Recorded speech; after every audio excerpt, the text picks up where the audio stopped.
كرة القدم لعبة الإثارة والمتعة، اللعبة اللي بيعشقها الجمهور وبيموتوا من الفرجة عليها، برغم إنها مجرد لعبة إلا إن ممكن عشانها يقوم حروب. في الفترة الأخيرة بقى في شباب كتير قوي مهتم بالدوري الأوروبي، بس احنا النهارده هنثبت لكم فشل الدوري الأوروبي وكله بالأدلة. عمرك شفت جوارديولا مكمر مورينيو من دراعه بيتخانق معاه لمجرد إن هو متعادله؟ ولا عمرك شفت كريستيانو بيكبس ميسي في وشه وبيشتمه بالحاجة؟ ولا عمرك شفت الحكم أول ما بيخلص الماتش بيبقى طالع في حماية الأمن المركزي الأوروبي؟ عمرك شفت الجمهور بيعاير بكأنه مصاحب شاكيرا مثلا؟ طب عمرك شفت روني بيعدي من جنب دروجبا وهو في الخباثة يلسعه بالقلم على وشه؟ هي دي تبقى كورة؟ فين الإثارة؟ فين الحماس؟ فين الشماريخ اللي لما بتولع عندنا تخلي الملعب ينور ما بنشوفش اللعيبة من دخان؟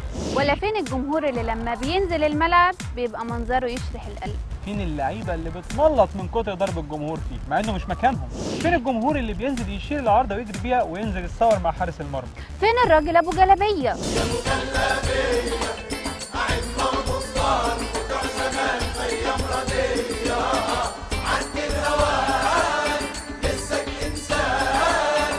فين اللعيب اللي لما مدرب يتجرأ ويغيره يرد عليه ويقول له احنا هنسيب الحكم للناس وهم اللي هيقولوا لنا ايه الفرق بين الدوري المصري والدوري الاوروبي. والفرق كبير.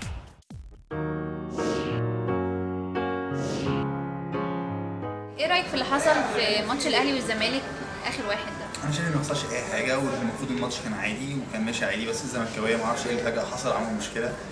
كان ماشي الماتش عادي، والحكايه ان اللعيبه كان وقع حصل قبل كده في ماتش عادي ونفس اللي حصل والدنيا مشيت واتحسب جول للزمالك.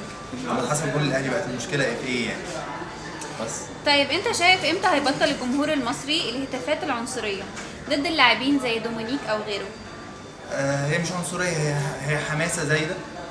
فاللي بيحصل ان هو يعني واحد بيقول كلمه فالناس كلها بتقول وراه، بس انا طبعا مش يعني اكيد ان شاء الله قريب يعني الناس هيبقى فيها نور منه وبعدين بعد الثوره يعني. شايف مين اللي مسؤول عن التجاوزات اللي حصلت في القمه؟ مين المسؤول؟ الاهلي. الاهلي. ليه بقى؟ ايوه عشان كابتن منتخب مصر هو احمد حسن بيلعب في الاهلي وهو قدوه، فلما يعمل حاجه زي دي اكيد الناس كلها هتعمل زيه واوحش، لان طالما القدوه بيعمل كده اما اللي اقل منه هيعمل ايه؟ انت شايف من وجهه نظرك مين كان السبب في التجاوزات اللي حصلت في ماتش القمه الاخير؟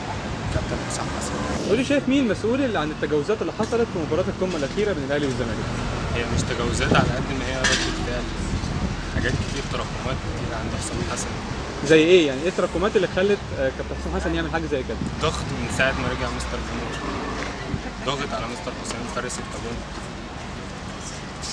النقط عمالة تنزل لغاية لما 70 في النقط دخل ماتش القمة فرق 5 بونت عادي. انت شايف ان الروح الرياضيه قلت شويه في ملاعبنا لدرجه ان اللاعب لما بيلاقي لاعب زميله واقع على الارض بيكمل لعب عادي؟ مظبوط، بس مجرد ان هي يعني زي روح رياضيه كده قلت بسبب ان احنا مفيش تفاهم ما بيننا وبين بعضنا في الملاعب. وبره الملاعب نفس الكلام يعني اللعيبه بره في اوروبا مجرد ما بتخلص الماتش خلاص بيغيروا يشوفوا يصاروا فين يتعشوا فين النقطه ديت. هنا مفيش الكلام دوت خالص. هنا فينا جوه الملعب زي بره الملعب احنا منافسين مع بعض.